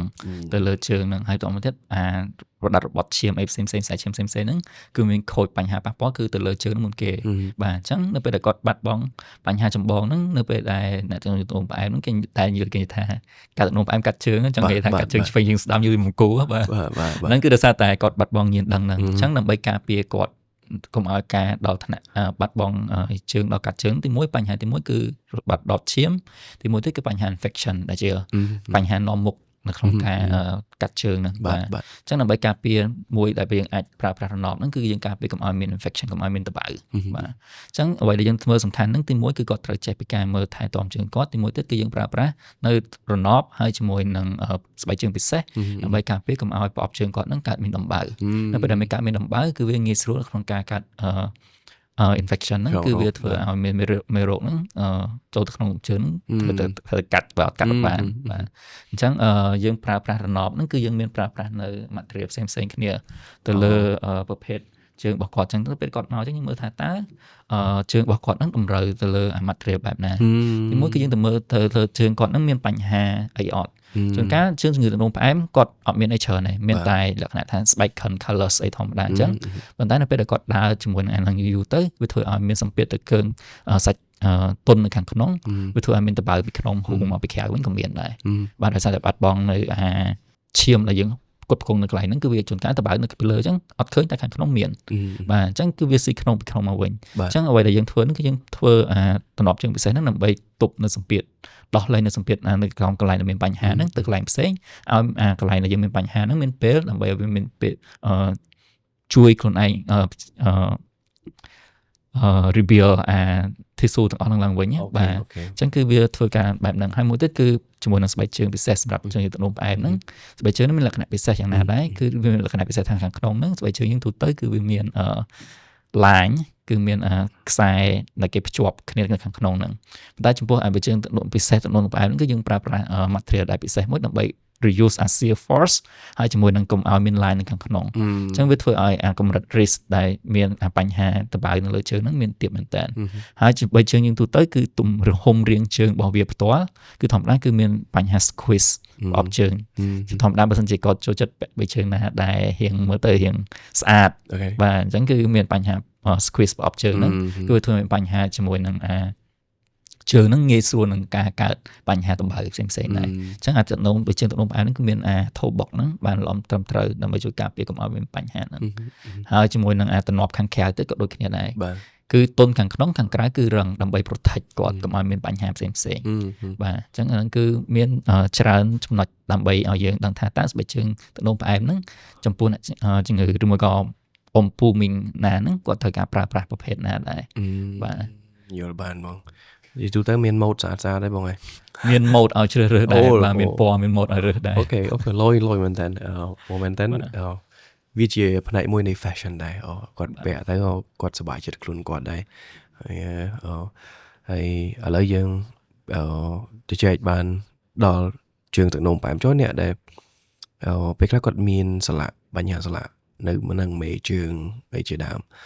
ឬក៏មេជើងមិនតែមួយជើងខ្លះអាចនឹងសងខាងទៀត បាទតែហ្នឹងវាមានអីទៅដែលជាសំណោះស្រាយសម្រាប់គាត់ដែរបងបាទបញ្ហាស្លាក់ហ្នឹងគឺវាមានអាចជាស្លាក់កាំងឬមួយក៏បញ្ហាឈឺស្លាក់បាទឬមួយក៏កំហូចទ្រង់ទ្រាយនៃស្លាក់ហ្នឹងវាធ្វើឲ្យមានការខូចទ្រង់ទ្រាយដូចជាជើងជួនកាលអ្នកខ្លះអញ្ចឹងគាត់កើតប៊ុញញៀនអីផ្សេងៗទៅ vulgar ផ្សេងៗទៅធ្វើឲ្យមេជើងគាត់ហ្នឹងកោងអីផ្សេងៗអញ្ចឹងអញ្ចឹងនៅតាមបញ្ហានីមួយៗហ្នឹងគឺយើងត្រូវដោះស្រាយទៅតាមបញ្ហាដែលគាត់មានចាក់ស្ដែងឧបមាថាបញ្ហាស្លាក់គាត់ជាបញ្ហាឈឺស្លាក់ឯងដូចជាធម្មតាអ្នកដែលគាត់ដើរច្រើនឬក៏រត់ច្រើនអញ្ចឹងធម្មតាគាត់ឈឺអាស្លាក់ first metatarsal បាទ phalangeal ហ្នឹងគឺគាត់ឈឺបញ្ហាស្លាក់នឹងខ្លាំងជាងគេអញ្ចឹងនៅពេលហ្នឹងគឺយើងប្រើប្រាស់ជើងនេះគឺគាត់ត្រូវបត់ដដែលប៉ុន្តែអាកន្លែងស្លាក់ហ្នឹងគឺយើងត្រូវប្រើការពារ stiffness របស់គាត់ដើម្បីឲ្យគាត់អាចមាន final push off នៅពេលហ្នឹងគឺតកតងជាមួយនឹង technical ទីទៀតហើយបាទជាមួយនឹង biomechanic នៅពេលគាត់ដើរហ្នឹងគឺពេលដែលយើងដើរជើងហ្នឹងគឺនៅពេលដែលយើងដើរទៅកម្លាំងគឺចេញពីកែងជើងចេញពីកែងជើងតាក់ទៅលើ lateral arch ហើយវាមកចាប់ធំតែមេជើងហ្នឹងអញ្ចឹងពេលគាត់ដើរគឺគាត់ដើរអញ្ចឹងបញ្ហាដែលគាត់ឈឺអ្នកដែលឃើញឈឺស្លាក់មេជើងវាច្រើនហ្នឹងគឺបញ្ហាជាមួយនឹងមើលពេលដែលគាត់ដើរបោះជើងចុងក្រោយហ្នឹងគឺគាត់ស្កត់អត់បានទេអត់ដើរទៅជំហានចុងក្រោយហ្នឹងគឺដឹងតែឈឺហើយបាទអញ្ចឹងអ្វីដែលយើងអាចធ្វើបានហ្នឹងគឺការពារការពុតនៃស្លាក់ហ្នឹងឲ្យគាត់អាចដើរបានប៉ុន្តែនៅអត់មានការឈឺចាប់អញ្ចឹងគឺគាត់ត្រូវការប្រើទំនាប់ប៉ុន្តែអាទំនាប់ហ្នឹងត្រូវតែមានភាពរឹងនៅចុងក្រោយកន្លែងមេជើងហ្នឹងអូខេបាទកន្លែងគេហៅថា metatarsal គឺយើងត្រូវឲ្យគាត់មានការ push off ហ្នឹងបានប៉ុន្តែការពារនៅការបត់ស្លាក់ហ្នឹងនឹងបញ្ហាគាត់ឈឺស្លាក់ឡើងហ្នឹងតែបើជាមួយនឹងបញ្ហាដែលគាត់មានបញ្ហាដូចជាកំហុចទ្រង់ទ្រាយមេជើងគាត់ទៅជាវាចជុំមានអីផ្សេងៗអញ្ចឹងហ្នឹងគឺយើងមានរណបផ្សេងទៀតរណបខ្លះគឺយើងពាក់នៅពេលដែលគាត់ដើរនៅពេលដែលគាត់រត់នៅពេលគាត់ឈរអញ្ចឹងប៉ុន្តែរណបខ្លះដើម្បីកែទំហំនៃកំហុចទ្រង់ទ្រាយហ្នឹងគឺយើងពាក់នៅពេលគេងពេលអីចឹងទៅបាទដូចជាយើងមានtoe corrector អីផ្សេងៗហ្នឹងដើម្បីជួយទាញមេជើងគាត់ឲ្យត្រង់ឡើងវិញអញ្ចឹងអាហ្នឹងគឺយើងអាចប្រើប្រាស់អញ្ចឹងបានដែរបាទហើយបើជាមួយនឹងបញ្ហាផ្សេងទៀតដែលគាត់អាចឈឺស្លាក់ប៉ុន្តែដោយសារសម្ពាធវាអត់ល្អដោយសារតែ neuroma ផ្សេងៗហ្នឹងគឺយើងមានការដាក់ជាមួយនឹងបានៅកន្លែង metatarsal ហ្នឹងដើម្បីជួយឲ្យបាត់ការឈឺចាប់ release stress ទាំងអស់ហ្នឹងបាទអញ្ចឹងគឺវាមានច្រើនវិធីសាស្ត្រហើយនឹងមានច្រើនជម្រើសមែនតើក្នុងការប្រើប្រាស់នៅរណបប្រអប់ជើងហ្នឹងប៉ុន្តែអ្វីដែលចាក់ស្ដែងបំផុតហ្នឹងគឺទៅតាមនៅបញ្ហាដែលអ្នកជំងឺគាត់បានជួបប្រទះនីមួយៗផ្ទាល់តែម្ដងបាទនិយាយជា general គឺវាមានច្រើនជម្រើសច្រើនជំងឺមែនតើបាទអូខេអញ្ចឹងវាក្រៅពីឆ្អឹងខ្នងហើយជាមួយនឹងជើងដែលលើកមកទាំងអស់ហ្នឹងតើមានបញ្ហាផ្សេងទៀតដែលបងអាចដោះបានមកចំពោះនឹងបញ្ហាដូចខ្ញុំបានជំរាបមុនអញ្ចឹងបាទគឺវាមានកាំពីដៃជើងឆ្អឹងខ្នងជួនកាលមានបញ្ហាវិកកវិកអីផ្សេងៗអញ្ចឹងទៅបាទអូខេហ្នឹងហើយជា trauma អីផ្សេងៗអញ្ចឹងបាទអញ្ចឹងចំពោះបញ្ហាហ្នឹងគឺកើតឡើងទូទៅគឺកើតឡើងមើលក្មេងៗដែលគាត់ទំកើតឡើងទីរក់តែម្ដងបាទគាត់កើតមកអញ្ចឹងមានបញ្ហាវេកកផ្សេងៗអញ្ចឹងគឺយើងមានរណបសម្រាប់ជួយទប់កអញ្ចឹងដើម្បីការពារកុំឲ្យបញ្ហាគាត់វេកកជាប់មកឈៀងអីទៅទីកលេអីផ្សេងៗបាទហើយជាមួយនឹងបញ្ហាមួយទៀតដែលនៅស្រុកយើងអត់សូវបានចាប់អារម្មណ៍ទេប៉ុន្តែនៅស្រុកគេចាប់អារម្មណ៍ដែរនៅពេលដែលកូនកើតមកភ្លាមគឺគេវាស់មើលថាតើលាក្បាលហ្នឹងគឺមូលល្អអត់បាទហ្នឹងហើយអញ្ចឹងនៅពេលយើងគឺយើងថាតាមូលទៅអត់ទៅណាតើទេប៉ុន្តែបើសិនជាយើងដឹងមុនគឺយើងអាចពាក់ helmet corrector ហ្នឹងគឺយើងដើម្បីឲ្យលាក្បាលហ្នឹងបានមូលល្អផ្សេងៗហ្នឹងអញ្ចឹងគឺមានច្រើនមែនតើអញ្ចឹងនៅកន្លែងគេវិញនៅពេលដែលទៅរកឧបមាថាកើតឡើងមកភ្លាមអញ្ចឹងគេមានខាងផ្នែក protist ortist ហ្នឹងទៅ check មើលថាតើទៅរកហ្នឹងអវយវៈគាត់បានសម្បកអត់អ្នកខ្លះកើតមកជើងខ្វេពីកណើតក៏អាចធ្វើភ្លាមហ្នឹងដែរហេតុអីខ្ញុំនិយាយអញ្ចឹងដោយសារតែអ្វីដែលភាគច្រើនគឺនៅពេលដែលយើងធ្វើ early intervention ទៅ success rate ហ្នឹងគឺបានល្អជាងបាទអូខេជួបពាក់ព័ន្ធមួយនឹងជង្គង់អីជាដើមអាហ្នឹងមានជាដំណោះស្រាយមានបញ្ហាអីដែលគេជួបវងហើយបងបាទចំពោះជង្គង់ភាគច្រើនគឺជាមួយនឹងបញ្ហា sport injury ភាគច្រើនបាទអូខេចឹងបញ្ហាជង្គង់ហ្នឹងភាគច្រើនគឺតកតងជាមួយបញ្ហា ligament បាទគាត់ដើរអញ្ចឹងទៅមានបញ្ហាថាសរសៃពួរគាត់មានបញ្ហាដាច់ឬមួយក៏ធាឬមួយក៏អីចឹងភាគច្រើនអាហ្នឹងគឺវាអាចជាបាននៅខ្លួនឯងប៉ុន្តែត្រូវការពារហើយនៅពេលដែលសិនជាវាយើងអត់បានប្រើប្រាស់អីឲ្យបានសមស្របទេនៅពេលដែលវាជាប៉ុណ្ណាដាច់ប៉ុណ្ណាវាជាប៉ុណ្ណឹងវាអត់បានជាប់គ្នាវិញនៅក្នុងលក្ខណៈថា position មួយដែលវាសមស្របអញ្ចឹងនឹងធ្វើឲ្យពេលគាត់ដើរទៅជាជង្គង់លងអីផ្សេងៗហ្នឹងបាទហ្នឹងហើយអញ្ចឹងអ្វីដែលយើងដឹងនៅពេលដែលគាត់មានបញ្ហាជង្គង់បញ្ហាអីចឹងនៅពេលដែលគាត់មានបញ្ហាដាច់សរសៃពួរសរសៃផ្សេងៗអញ្ចឹងនៅពេលដែលគាត់check ជាមួយនឹងផ្នែក trauma ហើយគាត់អាចមកដើម្បីមើលថាតើគាត់អាចពាក់ រណបហ្នឹងដើម្បីការពារជាមួយជួយទប់ immobilize វាដើម្បីឲ្យការជាសះស្បើយហ្នឹងបាទនៅក្នុងកន្លែងមួយដែលវាថាអាចជាហើយគឺវាសមស្របទៅតាមអ្វីដែលវាគួរតែជាបើមិនជាអត់ទេខ្ញុំថាវាជាដាច់ពីគ្នាអញ្ចឹងវាធ្វើឲ្យសរសៃហ្នឹងគឺវាអត់នៅក្នុងtension ដែលល្អវាធ្វើឲ្យពេលយើងដើរទៅមានបញ្ហាឈឺផ្សេងៗទៀតបាទអញ្ចឹងជាទូទៅគេអាចប្រើប្រាស់ដូចជា knee brace បាទហើយផ្សេងៗអញ្ចឹងមានជាលក្ខណៈ customize មានលក្ខណៈជា prefab ដែរប៉ុន្តែទោះបីជាយើងទិញ prefab ក៏ដោយយើងគួរតែត្រូវការ law បំពាក់ជូនឲ្យអ្នក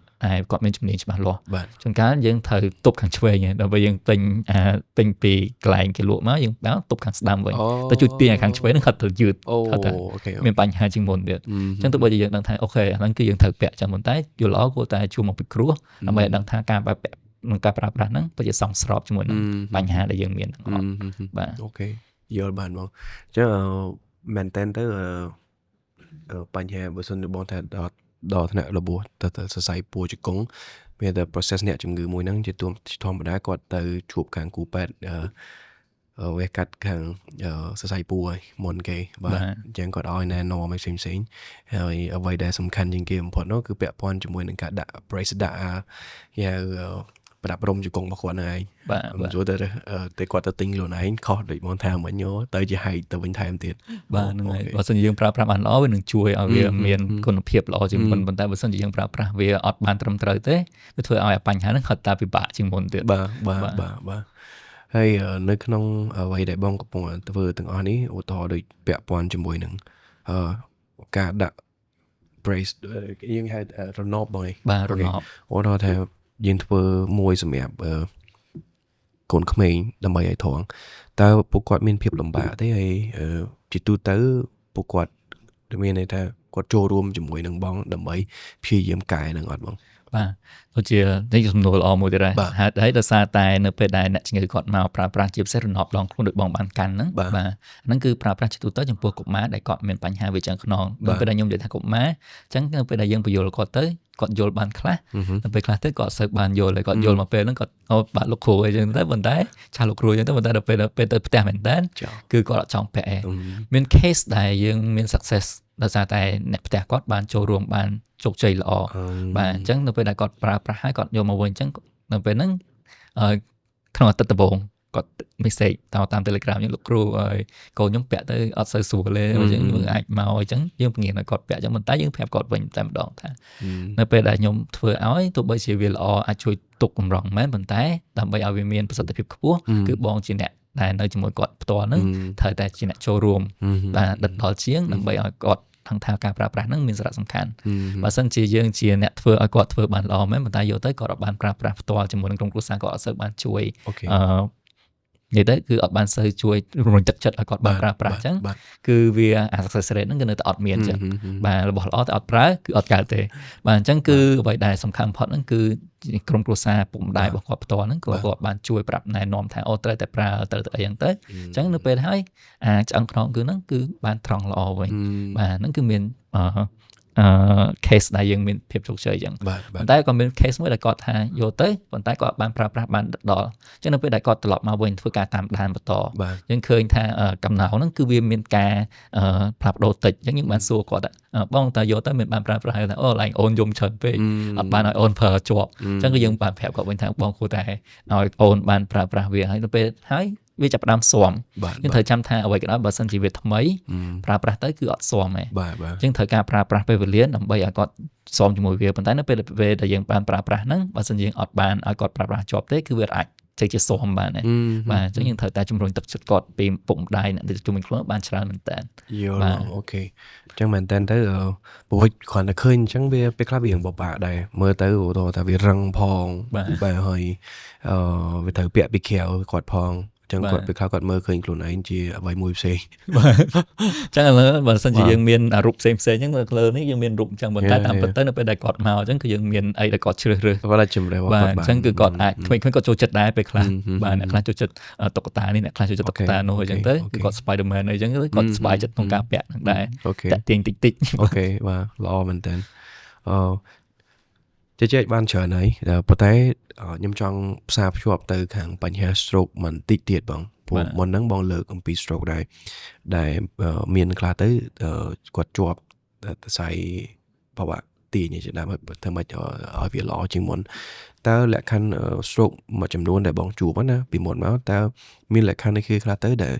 ដែលបងឃើញថាគាត់គួរតែដោះស្រាយបាទចឹងបញ្ហា stroke ហ្នឹងដូចជាលោកគ្រូបានដល់ហ្នឹងគឺមាន stage វាខុសៗគ្នាចឹងធម្មតាពួកខ្ញុំធ្វើហ្នឹងនៅពេលដែលគាត់ last recovery stage ហើយប៉ុន្តែfunction ដែលគាត់បានទទួលបានហ្នឹងគឺអត់បាន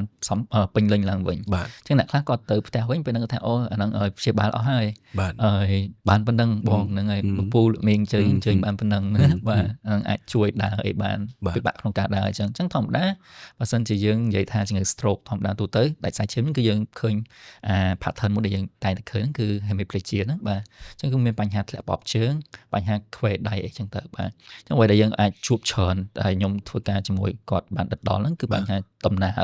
ជាមួយនឹងបញ្ហាការពារនៃការជាប់កាំងសន្លាក់បាទព្រោះឯនៅពេលដែលមានបញ្ហាជាប់កាំងសន្លាក់ហ្នឹងវាអាចធ្វើឲ្យមានការពិបាកក្នុងការសម្អាតអនាម័យផ្សេងៗជាពិសេសនៅក្នុងដៃនៅក្នុងអីផ្សេងៗហ្នឹងហើយមួយទៀតគឺធ្វើឲ្យមានការចុករោយចឹងការជាប់ចឹងมันធ្វើឲ្យមានការចុករោយគាត់ពិបាកនៅខ្លួនគាត់ហងៃហ្នឹងចឹងអ្វីដែលអាចធ្វើបានហ្នឹងគឺទីមួយគឺអាចបញ្ហាជាប់ស្លាក់ហ្នឹងហើយមួយទៀតគឺដង្ហើមរបស់គាត់អញ្ចឹងនៅក្នុងបញ្ហាខ្ញុំសូមលើកបញ្ហាអវយវៈខាងលើជាប់ស្លាក់នឹងមួយមកទីមួយគឺបញ្ហានៅក្នុងប្រអប់ដៃយ៉ាងនេះប្រអប់ដៃហ្នឹងគឺធម្មតាគឺមានវាទៅជា flex factor ណាបាទអញ្ចឹងគឺវាទៅជាបញ្ហាជាប់ស្លាក់ខាងអស់ហ្នឹងគឺពេលដែលសាច់ដុំយើងខងងយូរអត់បានប្រើប្រាស់គឺវាទៅជាប់អញ្ចឹងគឺវាធ្វើឲ្យមានបញ្ហាពិបាកនេះមានកញ្ចក់អំណោះដុំបោះដុំមកអញ្ចឹងធ្លាប់មានអ្នកជំងឺគាត់មកដៃហ្នឹងគាត់ឡើងខូចអស់ហើយដោយសារអីគឺមានបញ្ហាលាអត់បានអញ្ចឹងអ្វីដែលយើងអាចប្រើប្រាស់បានហ្នឹងគឺយើងប្រើប្រាស់រណបហ្នឹងប៉ុន្តែយើងមានប្រភេទទៅថា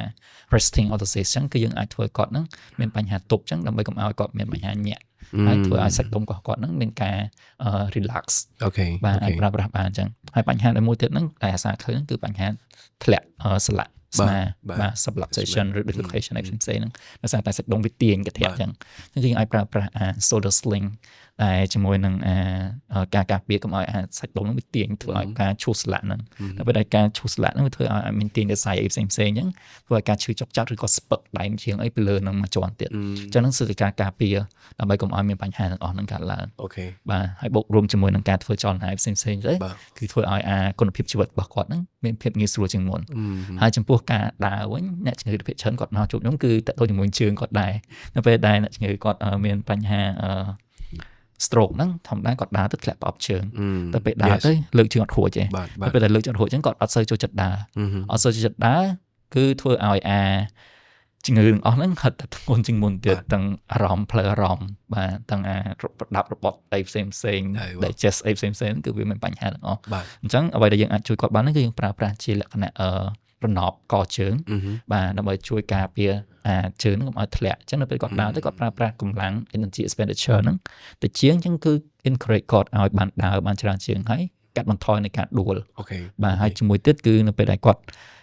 មានបញ្ហា stroke ហ្នឹងគឺជើងគាត់គឺតែងទៅ equinovarus ទៅជាខ្វែកទៅចំក្នុងអញ្ចឹងអញ្ចឹងបើសិនជាវាអាចបន្ទន់បានគឺយើងនឹងធ្វើការតម្រង់វាឲ្យបានត្រង់ឡើងវិញអញ្ចឹងនៅពេលដែលយើងឈរជើងបើសិនជាវាត្រង់ពីក្រោមមកយើងឈរទៅខាងលើអាលំនឹងគឺវាល្អតែបើសិនជាជើងយើងគាត់ឈរទៅមានបញ្ហាខ្វែអញ្ចឹងនៅពេលដែលគាត់ឈរទៅធ្វើឲ្យមានសម្ពាធទៅលើជង្គង់មានសម្ពាធទៅលើតាគៀកទៅលើស្មាអីផ្សេងៗធ្វើឲ្យមានការឈឺចាប់ទៅលើនោះទៀតអញ្ចឹងនៅពេលដែលយើងធ្វើការកែសម្រួលទៅលើប្រអប់ជើងនឹងមួយវាធ្វើឲ្យbase របស់គាត់នឹងល្អអញ្ចឹងវាធ្វើឲ្យposture ទាំងមូលហ្នឹងល្អជាងមុនដែរបាទអញ្ចឹងមានអត្ថប្រយោជន៍ច្រើនបើសិនជាយើងគិតពីថាតើប្ររណបហ្នឹងអាចជួយបានឯខ្លះបាទប៉ុន្តែវាជាអីដែលយើងត្រូវការធ្វើការបន្តទៀតជាមួយគាត់ចប់រហូតបាទអូខេខ្ញុំគិតថានេះពិតជាចំណេះដឹងមួយដែលល្អមួយទៀតហើយព្រោះ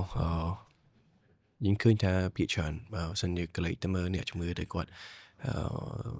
គ្រោះថ្នាក់សរសៃឈាមខួរក្បាលហើយតោះមកគាត់ទទួលការព្យាបាលហើយអញ្ចឹងលទ្ធផលឬក៏ផលរំខានពីការព្យាបាលឬក៏ជំងឺរបស់គាត់ហ្នឹងវាសមានដូចអ្វីដែលបងលើកមកមិញអញ្ចឹងបាទពេលខ្លះគាត់អត់បានគិតទេថាមានរបស់ទាំងអស់នេះដើម្បីការពារគាត់ដើម្បីជួយសម្រួលទៅដល់ការរស់នៅរបស់គាត់ហើយដល់ពេលដែលបងលើកមកអញ្ចឹងខ្ញុំគិតថាវាជាចំណេះដឹងមួយថ្មីសម្រាប់គាត់ហើយខ្ញុំជឿជាក់ថាវានឹងផ្ដល់ផលប្រយោជន៍ឲ្យគាត់នៅពេលដែលគាត់មានបញ្ហាទាំងអស់ហ្នឹងអូខេហើយ ក្លេកមកមិនតិចទៀតពាក់ព័ន្ធជាមួយនឹងជើងសិប្បនិម្មិតនេះធំតិចឯងនេះធំតិចឯងចង់ដឹងពីបងដែរថាតើមានលក្ខខណ្ឌនេះគេខ្លះទៅដែលគាត់មកដើម្បីមានជើងសិប្បនិម្មិតនឹងសម្រាប់គាត់ដែរបងបាទចឹងដូចជាយើងបានដឹងអស់គ្នាថាប្រទេសយើងគឺជាប្រទេសក្រោយសង្គ្រាមទេទោះបីជាឥឡូវនឹងក៏ដោយបាទអញ្ចឹងអ្វីដែលខ្ញុំបានជួបច្រើនមុនកាលពីជាង10ឆ្នាំមុនហ្នឹងភាគច្រើនគឺបញ្ហាគ្រោះថ្នាក់សង្គ្រាមបាទប៉ុន្តែនៅក្នុងរយៈពេលថ្មីនេះអ្វីដែលជាអ្នកនាំមុខគេបំផុតនៃការបាត់បង់វិវត្តហ្នឹងគឺទឹកនោមផ្អែមវិញបាទអញ្ចឹងឥឡូវយើងផ្លាស់ប្ដូរបន្តិចណាបាទកាលមុនគឺយើងអីហ្នឹងយើងសង្គ្រាមឥឡូវគឺអ្វីដែលនាំមុខគេគឺទឹកនោមផ្អែមជាមួយនឹងគ្រោះថ្នាក់ចរាចរណ៍ពីមុខហ្នឹងគឺលឿនជាងសង្គ្រាមមកលហងៃនេះបាទអញ្ចឹងការប្រើប្រាស់ជើងសិប្បនិម្មិតនេះគឺវាមានភាពងាយស្រួលយល់ជាងដើម្បីហេតុអីគឺវាពីការត្រឹមណាគឺយើងប្រើប្រាស់ត្រឹមហ្នឹងប៉ុន្តែអ្វីដែលយើងអាចអត់សូវបានដឹងហ្នឹងគឺថាជើងហ្នឹងគឺមិនមែនមានតែមួយប្រភេទទេឧបមាថាយើងពិការក្រោមជង្គង់ចឹងចុះបាទដូចជាជើងនេះគឺយើងហៅថា transtibial ឬពិការកន្លែងក្រោមជង្គង់ហ្នឹងគឺវាមានចឹងមែនប៉ុន្តែអាប្រភេទដែលយើងប្រើប្រាស់នេះគឺមានលក្ខណៈខុសៗគ្នាទៅលើតម្រូវការរបស់អ្នកដែលគាត់ប្រើប្រាស់អូខេបាទហើយចំពោះអាកជើងនេះក៏មានបញ្ហាក៏មាន function ផ្សេងគ្នាដែរចំពោះអាប្រភេទនេះផ្ទាល់គឺយើងអាចបត់ទៅមុខទៅក្រោយទៅឆ្វេងទៅស្ដាំឲ្យបានទាំងអស់ប្រភេទខ្លះគឺបត់ទៅមុខទៅក្រោយឯងប្រភេទខ្លះគឺអត់មានអីបត់បានទេហេតុអីបានជាយើងមានជំរឿអញ្ចឹងគឺទៅលើការប្រើប្រាស់ផ្ទាល់ព្រោះជាគាត់ជាមនុស្សចាស់គាត់ដោយសារពិការដោយសារតែទឹកនោមផ្អែមអញ្ចឹងលំនឹងរបស់គាត់គឺអត់សូវនឹងល្អទេអញ្ចឹងបើសិនជាយើងផ្ដល់អាមួយយ៉ាងដែលផ្ដល់ទៅមុខទៅក្រោយឆ្វេងស្ដាំអីចឹងគាត់តែធ្វើការឈរអីបច្ចុប្បន្ន80បច្ចុប្បន្ន90អីគាត់ថាអូម្បាក់ទប់បាទប៉ុន្តែបើសិនជាគាត់នៅក្មេងវិញធ្វើការ office អញ្ចឹងគាត់ធ្វើការគេទៅមុខទៅក្រោយដើរទៅតាណាឲ្យស្អាតដូចដែលយើងធម្មតាអញ្ចឹងហ្នឹងគឺយើងផ្ដល់ជូននៅអីដែលគាត់ត្រូវការបាទអញ្ចឹងនៅក្នុងអាធិបផ្សំវាមួយហ្នឹងគឺយើងមានជំរើសច្រើនមែនតើដើម្បីឲ្យគាត់អាចជ្រើសរើសបានបាទដល់អស់ហើយបើយើងដាក់នៅលើតុដើម្បីឲ្យគាត់អាចជ្រើសរើសបានថាគាត់ត្រូវការឬមកក៏ពេញចិត្តជាមួយនឹងអាប្រភេទយ៉ាងណាអញ្ចឹងទៅអូខេ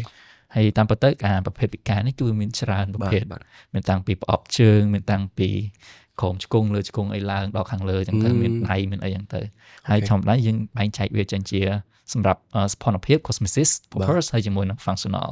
បាទចំពោះដូចមកថាយើងមើលទៅប្រៀបធៀបជាមួយអាពីរនេះអញ្ចឹងបាទអានេះមើលទៅវាដូចជាមួយនឹងជើងជាង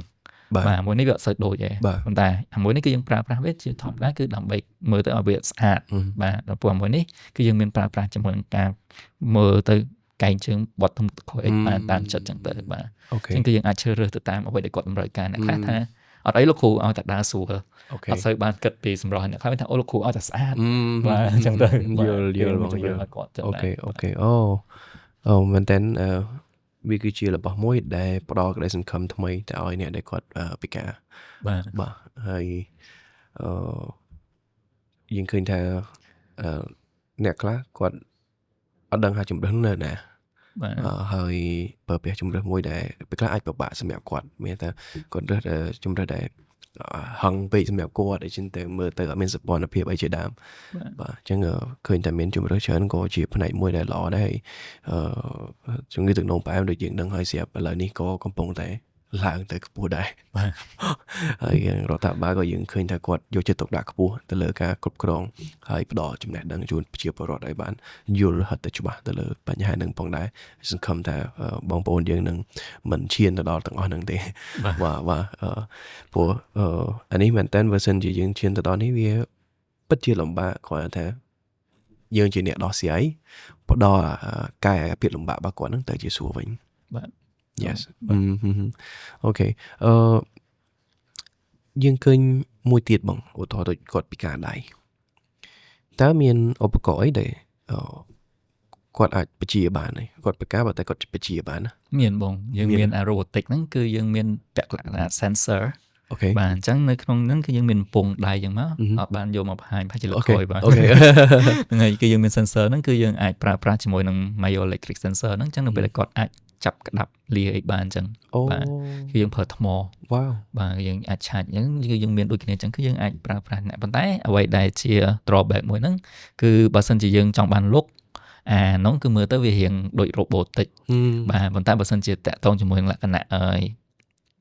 function វាវិញនោះគឺអាចប្រើប្រាស់លាចាប់ឲ្យបានងាយស្រួលជាងអូវ៉ាវយើងត្រូវការឆាច់ថ្មធម្មតាអូខេបងចុះបើសិនជាគាត់បញ្ហាជាមួយនឹង stroke អាហ្នឹងគាត់អាចប្រើបានទេបង ចំពោះអ្នកជំងឺបញ្ហា stroke អ្នកខ្លះគឺគាត់យើងនិយាយមិនឲ្យគាត់មាន exercise ផ្សេងៗអញ្ចឹង អូខេ តែយើងមួយទៀតគឺ specific color សម្រាប់ stroke អ្នកជំងឺ stroke ហ្នឹងគឺមានដូចជាសំដែកពិសេសហ្នឹងហើយជាមួយនឹងមាន sensor ស្តៀងគ្នានឹងដែរតែគឺវាធ្វើឲ្យមានចលនាជាមួយនឹងដៃនឹងដូចគ្នាដែរគឺយើងមានសំដែកពិសេសសម្រាប់ធ្វើចលនាអ្នកជំងឺ stroke ហ្នឹងដែរបាទ អញ្ចឹងគាត់ថាល្អ បាទ ទាំងអស់ហ្នឹងគឺបងមានផ្ដល់ជូនហើយ បាទគឺមាននៅកន្លែងមន្ទីរពេទ្យសង្ត្រាល់ហ្នឹងគឺនៅជាន់ទី2ហ្នឹងហ្មងបង វ៉ាវលយមែនតើ អាចទៅពិភាក្សាគ្នាបន្ថែមលើតាមកម្រិតនៃបញ្ហាមួយបាទ វ៉ាទាំងអស់នេះខ្ញុំគាត់ថាពេលខ្លះយើងអត់ដឹងទេណាមានជំរើសទាំងអស់ហ្នឹងនៅស្រុកក្រៅហើយខ្ញុំគាត់ថាប្រទេសមួយចំនួនទៀតដែលជឿនលឿនខ្លាំងមែនតើដូចជានៅជប៉ុននៅជាដើមគាត់ធ្វើ exoskeleton នៃផ្សេងៗដើម្បី support អ្នក stroke អ្នកអីដែលអាចដើរបានអីបានហ្មងបាទវ៉ាវអូខេអញ្ចឹងខ្ញុំគាត់ថាទាំងអស់នេះប្រហែលជាព័ត៌មានរៀងថ្មីទីអីសម្រាប់អ្នកស្ដាប់ហើយសង្ឃឹមថាវាជារបស់ដែលគាត់មិនធ្លាប់ដឹងហើយព្យាយាមឲ្យដឹងនៅពេលដែលគាត់ដឹងទាំងអស់ហ្នឹងហើយគឺវាជួយទៅដល់គុណភាពជីវិតអ្នកដែលកំពុងជួបបញ្ហាទាំងអស់ហ្នឹងអូខេបាទពីខ្ញុំគាត់ថាយើងជជែកគ្នាបានច្រើនហើយទៅលើបញ្ហាជាច្រើនដូចគ្នាបាទហើយដំណោះស្រាយទាំងអស់ហ្នឹងគឺល្អមែនទែនសម្រាប់ពួកគាត់អញ្ចឹងពីបងទៅវិញតើមានអីជាការសង្ខេបឬក៏មានពាក្យពេចន៍អីដើម្បីផ្ញើទៅកាន់អ្នកស្ដាប់ហើយបងបាទអញ្ចឹងដោយសារតែលើកនេះវាលោកគ្រូបាននិយាយអញ្ចឹងគឺវាជាលក្ខណៈថាធៀងថ្មីដែរបាទអញ្ចឹងអ្វីដែលចង់ខចង់ប្រាប់ហ្នឹងគឺថាបើសិនជាយើងមានឱកាសមានក្មេងៗឬមានកូនៗអញ្ចឹងគឺយើងគួរតែព្យាយាមឆែកមើលទៅលើរូបរាងកាយរបស់គាត់នឹងដែរជួនកាលយើងអត់បានចាប់អារម្មណ៍ប៉ុន្តែបើសិនជាយើងបានដឹងមុន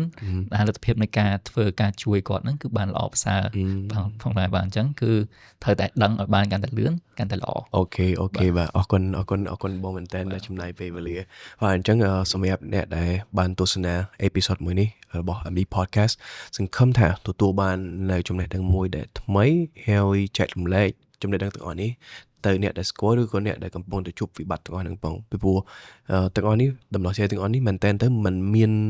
ច្រើនពេកទេដែលគាត់ដឹងអញ្ចឹងបើសិនជាយើងអាចចែករំលែកឲ្យគាត់បានដឹងគឺនឹងជួយឲ្យគុណភាពជីវិតរបស់គាត់ល្អប្រសើរជាងមុនអញ្ចឹងសម្រាប់អេពីសូតមួយនេះមានតែប៉ុណ្្នឹងទេសូមអរគុណសូមជម្រាបលាបាទបាយ